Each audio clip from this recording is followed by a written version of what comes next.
La malle volante, écrit par Hans Christian Andersen, lu par Armen pour audiocité.net. Dans une ville qu'il serait peut-être bien difficile à l'heure qu'il est de trouver sur la carte, demeurait autrefois un marchand. Ce marchand était si riche qu'il eût pu paver rien qu'en beaux et bons écus la rue tout entière où était située sa maison, avec la ruelle voisine par-dessus le marché. Mais il n'avait garde de le faire. Oh non, il savait bien mieux tirer parti de son argent. Et quand il lui arrivait de dépenser un sou, ce n'était jamais qu'avec la certitude de gagner au moins un écu. Oh, l'habile marchand que c'était là en vérité!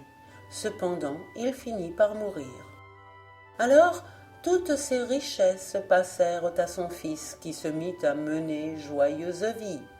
Il allait tous les soirs au bal ou en soirée, faisait des cocottes et des cerfs-volants avec des billets de banque, puis de temps à autre, par manière de plaisanterie, passait des heures entières à faire des ricochets sur la tranquille surface de la pièce d'eau qui s'étendait sous ses fenêtres, avec de belles pièces d'or en guise de petits palais. À ce jeu-là, il n'était pas surprenant que son argent diminuât à vue d'œil, et c'est effectivement ce qui lui arriva. En fin de compte, il en vint un beau jour à ne plus posséder au monde qu'une pièce de 10 sous, et à n'avoir pour unique vêtement qu'une vieille robe de chambre et une paire de pantoufles. Tout naturellement alors, ses amis cessèrent de se soucier de lui le moins du monde, car ils auraient rougi d'être aperçus avec lui dans la rue. L'un d'eux, cependant, assez bon diable au fond, lui envoya un jour une vieille malle, avec le conseil d'y empaqueter ses effets, puis de s'en aller avec bien loin et aussitôt que possible. C'était bel et bon, et surtout bientôt dit. Malheureusement, notre pauvre étourdi n'avait plus rien à fourrer dans cette malle, ce que voyant, il s'avisa de s'y placer lui-même. C'était au reste une singulière machine que cette malle, car il suffisait d'en presser la serrure pour qu'elle s'enlevât dans les airs. C'est précisément ce qui arriva alors à notre jeune homme qui se sentit tout à coup entraîné vers le ciel, bien au-dessus des nuages, comme s'il se fût trouvé dans la nacelle d'un ballon. Et il continuait toujours à monter. Souvent de violents craquements se faisaient entendre au fond de la malle, et notre navigateur aérien de trembler alors que son navire ne se brisât en deux. Je vous laisse à penser le joli saut qu'il eût fait si pareille chose lui était advenue. Tout se passa cependant sans accident, et notre jeune homme finit par arriver de la sorte dans le pays des Turcs. Après avoir caché soigneusement sa malle sous un tas de feuilles sèches, il se dirigea résolument vers la ville près des portes de laquelle il avait été déposé d'une si étrange façon. Il ne risquait rien en agissant ainsi, car tous les Turcs qu'il rencontrait se promenaient comme lui en robe de chambre et en pantoufles. Tout en marchant vers la ville, il rencontra une nourrice avec un petit Turc dans ses bras. « Oh, hé, bonne femme !» lui dit-il. « À qui donc appartient ce palais tout près de la ville, avec des fenêtres si grandes et si hautes ?»« C'est le palais où demeure la fille du roi, » répondit cette femme. Il lui était prédit qu'elle aurait un jour grandement mal au cœur à cause d'un amoureux. C'est ce qui fait que personne ne peut la voir, à moins que le roi et la reine ne soient là. « Merci 1000 fois, » répartit le fils du marchand, et il retourna en toute hâte à la forêt. Se placer de nouveau dans le fond de la malle, s'élever dans les airs, redescendre sur le toit du palais, puis pénétrer par la fenêtre dans la chambre de la princesse, tout cela fut pour lui l'affaire de quelques instants seulement. La princesse dormait étendue sur un sofa. Elle était si admirablement belle qu'il ne put pas s'empêcher de la baiser au front. Elle se réveilla tout effrayée, mais il lui dit qu'il était envoyé par le prophète des Turcs et qu'il était descendu du haut des airs pour l'honorer de sa présence. La princesse ne trouva rien à redire à cela. Ils s'assirent donc l'un près de l'autre et se mirent à causer fort agréablement. Il lui raconta alors une foule d'histoires. Oh, les délicieuses histoires en vérité que c'étaient! Il lui adressa ensuite un beau discours bien fleuri, par lequel il priait la princesse de daigner lui accorder sa main, à quoi celle-ci répondit tout de suite oui. Mais, ajouta-t-elle, il faut que vous reveniez me voir samedi prochain, à 6 heures très précises du soir. Le roi et la reine viendront à cette heure-là prendre le thé chez moi. Ils seront sans aucun doute extrêmement flattés d'apprendre que j'ai pour mari un messager du prophète. Mais, mon cher ami, ayez bien soin de vous précautionner de quelques bons et jolis contes pour nous amuser. Mes parents, voyez-vous, raffolent de contes et d'histoires.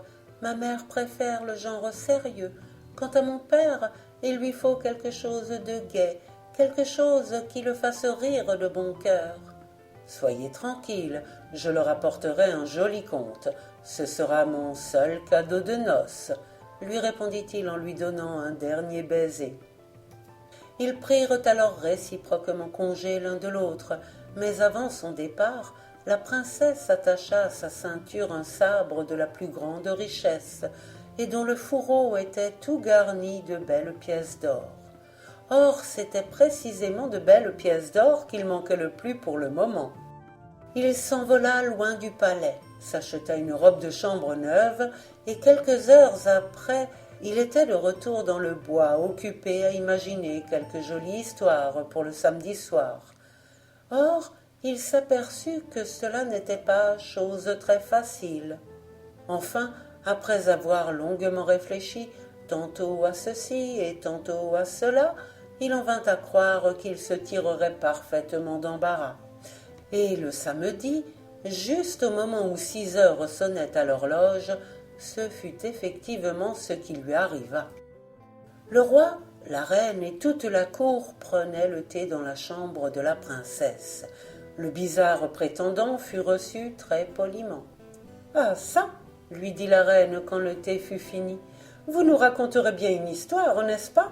Je vous en prie, qu'elle soit aussi sérieuse qu'instructive. »« Non pas, » reprit bien vite le roi. « Dites-nous-en une qui nous fasse au contraire rire à nous en tenir les côtes. »« C'est très certainement ce que je vais faire, » répondit l'étranger, et il commença en ces termes, après n'avoir toussé que 3 fois au plus.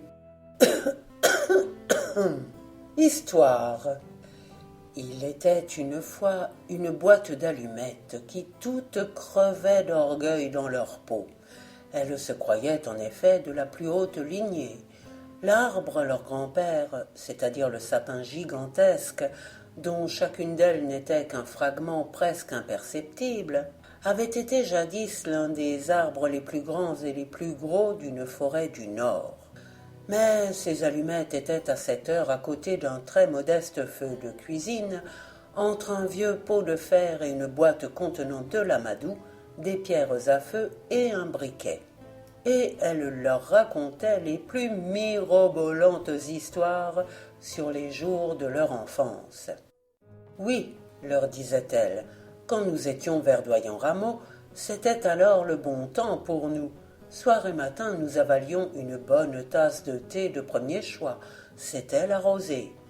Tout le long de la journée, nous avions les rayons du soleil, pour peu qu'il ne fût pas caché par des nuages, et tous les petits oiseaux avaient ordre de nous amuser en nous chantant de joyeuses chansons ou bien en nous racontant de touchantes histoires.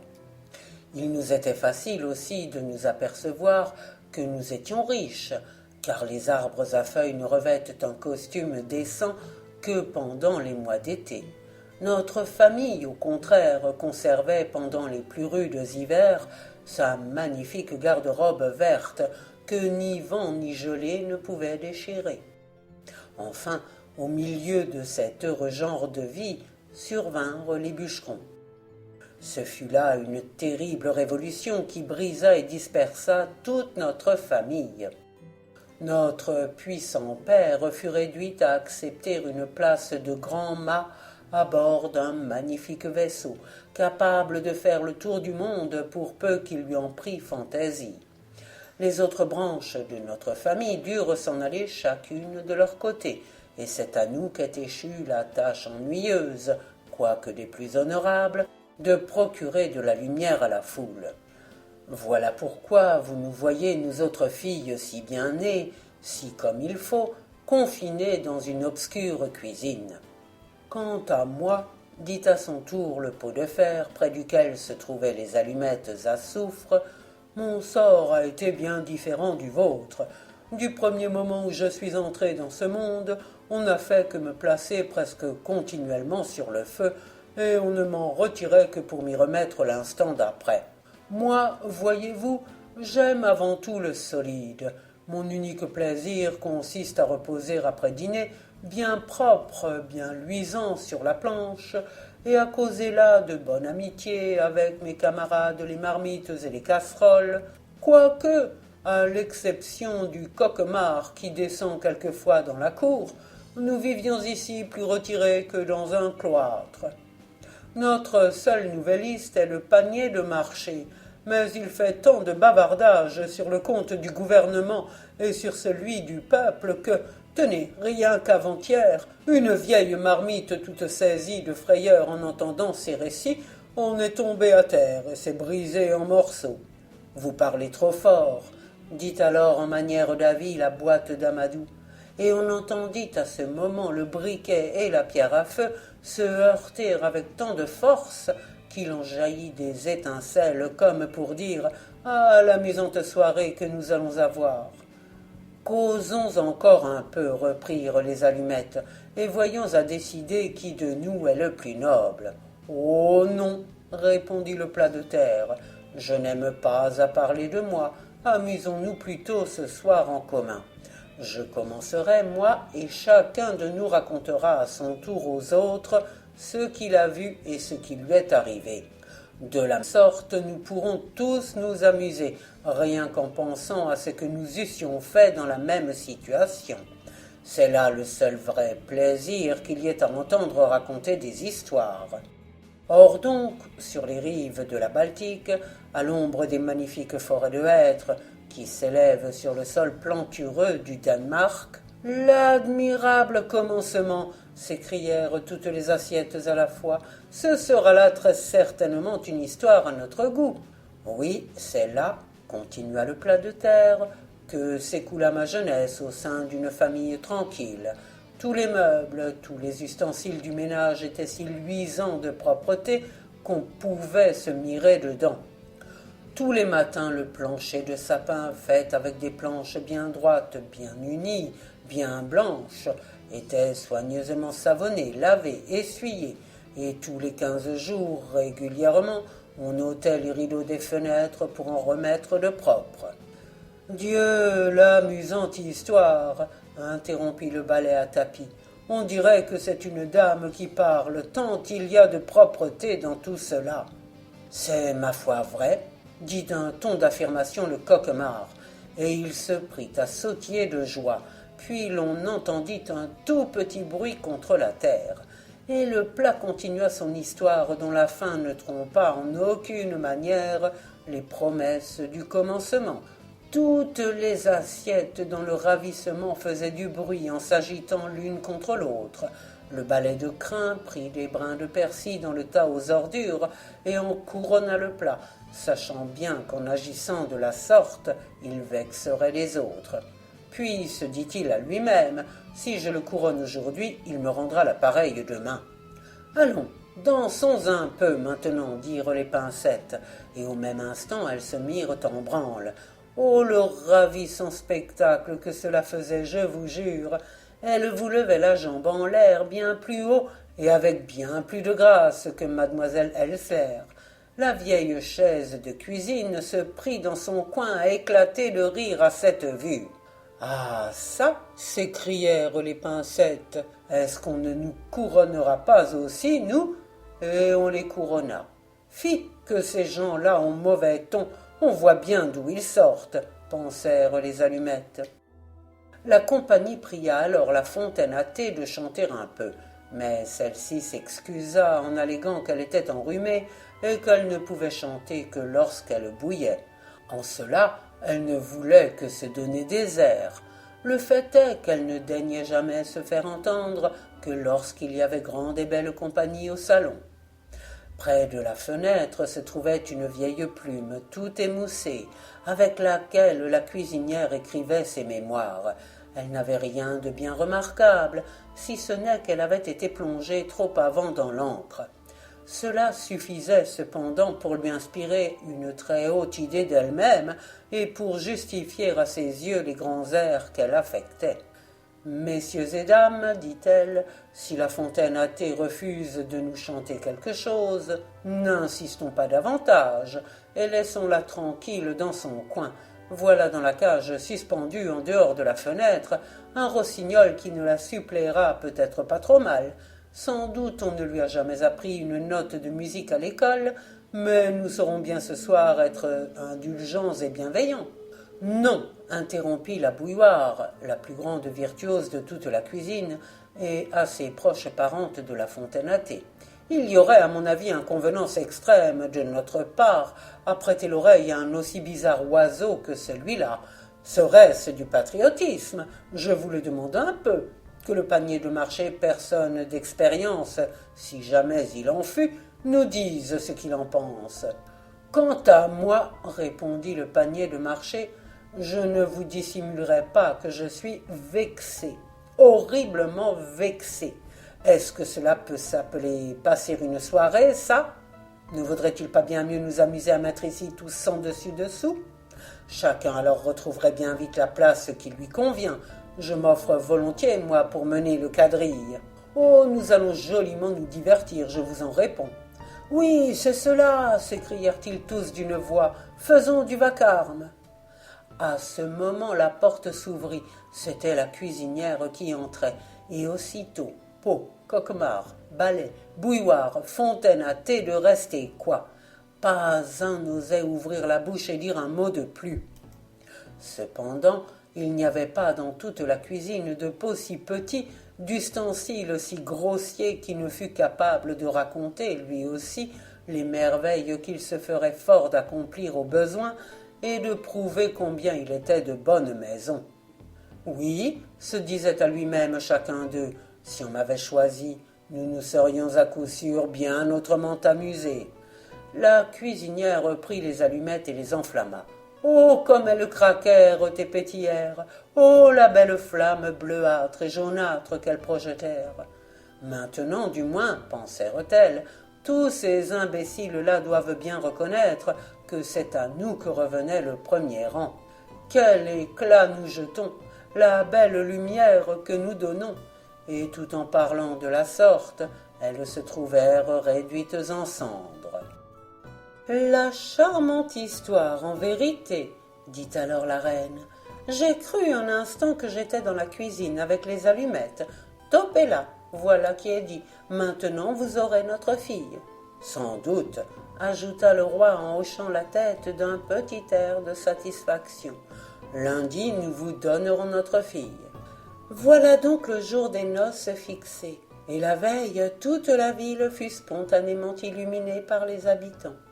Il plut des biscuits et des macarons sur la foule en liesse et qui les ramassait avec avidité. Les polissons des rues grimpaient dans les arbres, criaient « Vive le roi !» et sifflaient entre leurs doigts. Ça faisait en vérité un spectacle magnifique. Maintenant, se dit le fils du marchand, il faut que j'imagine encore quelque chose pour donner, s'il est possible, plus de splendeur à la fête. Il acheta alors un grand nombre de fusées volantes, de pétards, de chandelles romaines, enfin tout ce qu'il y avait de mieux en fait de pièces d'artifice. Il vous plaça tout cela dans sa malle et s'envola avec dans les airs. Les pièces d'artifice partirent et je vous laisse à penser les bruyantes détonations, les éblouissantes lumières que cela fit. Tous les Turcs à cette vue se mirent à sauter de joie, tellement que leurs pantoufles en rendirent des sifflements qui parvenaient jusqu'à leurs oreilles. Jamais, en effet, il ne leur avait encore été donné d'apercevoir pareil spectacle dans les airs. Dès que le fils du marchand fut redescendu dans la forêt avec sa malle, il résolut d'aller incognito se promener jusqu'à la ville pour savoir l'effet qui avait produit son feu d'artifice. C'était assurément bien naturel de sa part. Oh, les récits étonnants qu'on lui fit alors dans le peuple! Chacun de ceux qu'il questionnait avait vu les choses à sa manière. Mais tous s'accordaient à dire que ça avait fait un spectacle de toute beauté et à nul autre comparable. « J'ai vu le mari de la princesse lui-même, » disait l'un. Il avait des yeux qui brillaient comme des étoiles, avec une belle barbe qui ressemblait à une chute d'eau écumeuse. Il s'est envolé dans un magnifique manteau, criait un autre, et pendant ce temps-là, les plus jolis petits anges qu'on puisse voir se jouaient dans les replis lumineux de son manteau. Tels furent, et bien d'autres encore, les glorieux récits qu'il recueillit de la bouche même du peuple enthousiasmé. Or, c'était précisément le lendemain que devaient avoir lieu ces noces. Il se hâta alors de revenir dans l'ombreuse forêt, à l'effet de reprendre sa place dans la merveilleuse malle. Mais elle n'y était plus. Voici ce qui était arrivé. Elle était brûlée. Il y avait par mégarde laissé tomber une étincelle des feux d'artifice. Le bois très sec dont elle était construite s'était peu à peu enflammé, et la malle était maintenant réduite en cendres. Le malheureux fiancé ne put plus s'envoler, ni retourner jamais auprès de son amante. Celle-ci l'attendit sur le toit tout le jour suivant. Elle l'y attend même encore en ce moment, pendant que lui, l'infortuné, il parcourt le monde sans pouvoir trouver de gîte nulle part, et racontant ses histoires à tous les passants. Mais il s'en faut bien qu'elles soient aussi jolies, aussi amusantes que celles des allumettes soufrées.